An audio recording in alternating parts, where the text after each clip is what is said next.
What was loved by poor people until rich people ruined it? eBay. It used to be so useful to get all kinds of cheap or unique things.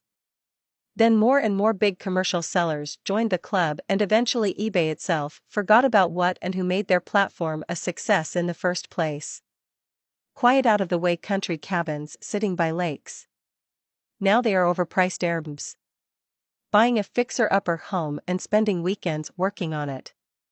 I was really looking forward to that. Etsy. Van life and tiny house living. Thrift shopping. I'm not Sparkles thrifting, Sparkles I'm fucking broke. Going to the farmer's market.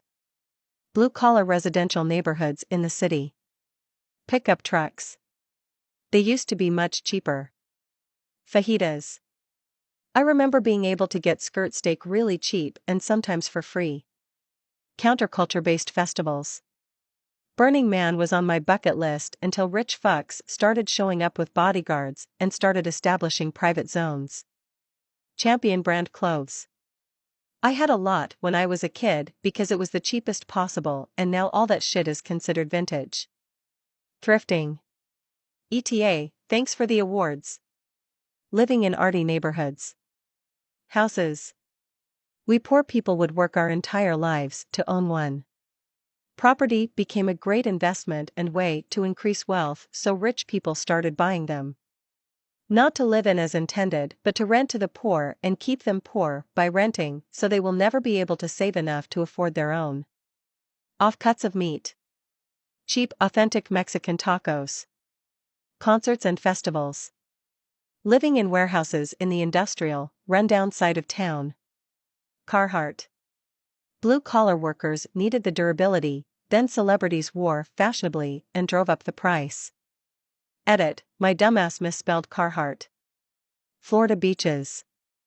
It used to be a cheap thing to do with the family. Mom and pop hotels and local diners.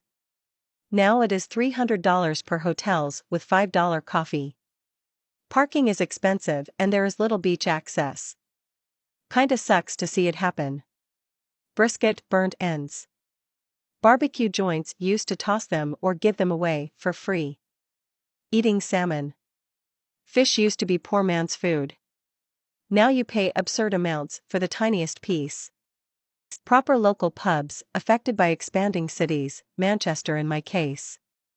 Ruined by greedy breweries trying to attract upmarket clientele, or selling out for demolition and the building of apartments that locals cannot afford.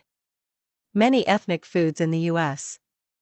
The really tasty stuff might be dirt cheap and off the beaten path until the yuppies and hipsters get wind of it, then it's found in every strip mall at an inferior quality for $30 a plate. McDonald's. It was originally a place for a quick eat because it was cheap, but now it's just mid-food for high prices. Going to NFL games and concerts. Tickets have been priced out of my budget for a few years now. Being able to afford a house. And even crazier, it was usually on only one income. Burning Man, collectible card games, retro video games, going to concerts, like seriously, just pick a hobby. Once the resellers get into it, prices go through the roof, and nobody can afford to do anything. Affordable housing. Nature. Lobster was originally food feed to prisoners. Buying single-family houses. Camping. Many private campgrounds require you to tell them the age of your RV. If it's older, they'll refuse your reservation. Thrifting. I want cute clothes too, I can't afford new. If you want to thrift for fun, at least buy the clothes for yourself and not with the intent to mark up the price and resell. Skiing/winter sports. The people who lived in rural Montana, Utah, CO, and WY towns for generations operating independent hotels and ski resorts have been priced out and replaced with massive big ski and real estate corporations. The prices to visit them have utterly skyrocketed over the past 2 decades. What is something not ruined by the rich?